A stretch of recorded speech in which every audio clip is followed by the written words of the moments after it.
लूमड़ ऐं सहे जी दिलचस्प ऐं सभ खामोश कहाणी। प्यारा साथियो, ही उन ॾींहंनि जी ॻाल्हि आहे जॾहिं लूमड़ी ऐं सहो तमामु घणा घाटा दोस्त हुआ। उन ज़माने में सहे जा कन नंढा ऐं पुछु डिघो हूंदो हो। हिकु ॾींहुं उन्हनि ॿिन्ही मच्छी फासाइण जो फ़ैसिलो कयो।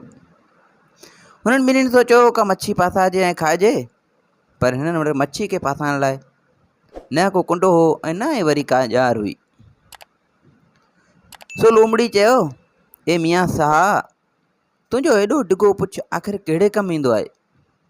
हल त हली उन सां मच्छियूं फासायूं ऐं ॿई ॼणा गॾिजी खायूं। सहे चयो, ठीकु आहे, हलूं था। पोइ त ॿई ॼणा दरिया ते वञी पहुता। सहो दरिया जे किनारे ते ईअं थी वेठो जो संदसि पुछु पाणी अंदरि हलियो वियो। हाणे हू इन ॻाल्हि जो इंतज़ारु करण लॻा त जीअं ई का मच्छी हुनजे पुछ खे झले त हू हुनखे छिके ॿाहिरि कढे ऐं मच्छी खे ॿई ॼणा झले वठनि ऐं खाइनि। जीअं त लूमड़ चालाक हुई, सो चालाकी सां किनारे खां थोरो परते आराम सां वेठी हुई ऐं सहे खे चयाईं त पुछु पाणी में हण। सहे जो पुछु पाणी में कुझु पल गुज़रिया। थोरी देरि खां पोइ कलाकत खां पोइ कुझु ईअं मालूम थियो त जीअं कंहिं हुनजे पुछ खे झले वरितो हुजे।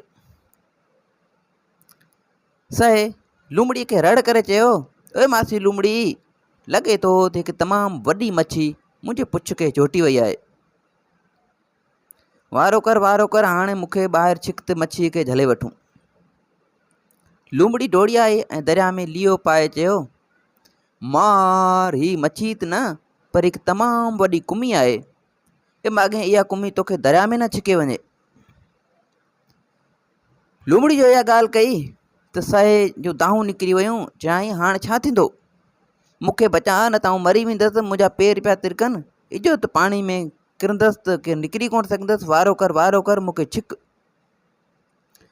पोइ त लूमड़ी भुल ॾेई सहे जे कननि खे खणी झलियो ऐं पाण ॾे छिकणु लॻसि। लूमड़ी सहे खे ॿाहिरि छिकणु लॻी। होॾां पूरे ज़ोर सां कुमी सहे जे पुछु पाण में छिकणु लॻो। कुमी सहे जे पुछ खे अंदरि छिकणु लॻी दरिया में पाणी में, ऐं लूमड़ी वरी कननि मां झले सहे खे ॿाहिरि पाण ॾे छिकणु लॻी। छिका वधी वई। आख़िरकार लूमड़ी सहे खे पाणी खां ॿाहिरि छिके खणी कढी वरितो। ॿाहिरि त कढी वरितो, पर हीउ छा थी वियो? सहे जा कन छिकण सां तमामु डिघो थी विया हुआ ऐं होॾां वरी कुमी संदसि अधु खां वॾो पुछु चक पाए हणी पटे अधु खणी वई। पोइ त उन्हीअ खां सहे जा कन डिघा ऐं पुछु नंढो थी वियो आहे। पर उन मां सहे खे इहो फ़ाइदो ज़रूरु थियो आहे त हू पंजनि डिघनि कननि ज़रिए कख पंहिंजी चुरपुर जो हल्को आवाज़ बि ॿुधी सघे थो ऐं पुछु नंढो थियण जे करे हाणे हू मासी लूमड़ी खां बि तिखो डोड़ी सघे थो। सो साथियो, उमेदु आहे त हिन कहाणी जो मक़सदु तव्हांखे सम्झ में अची वियो हूंदो। कॾहिं बि कंहिंजी ॻाल्हियुनि में अचण खां पहिरीं सोचियो ज़रूरु। तो वधीक इन क़िस्म जूं कहाणियूं किसा ॿुधण जे लाइ असांजे YouTube चैनल खे सब्सक्राइब कंदा।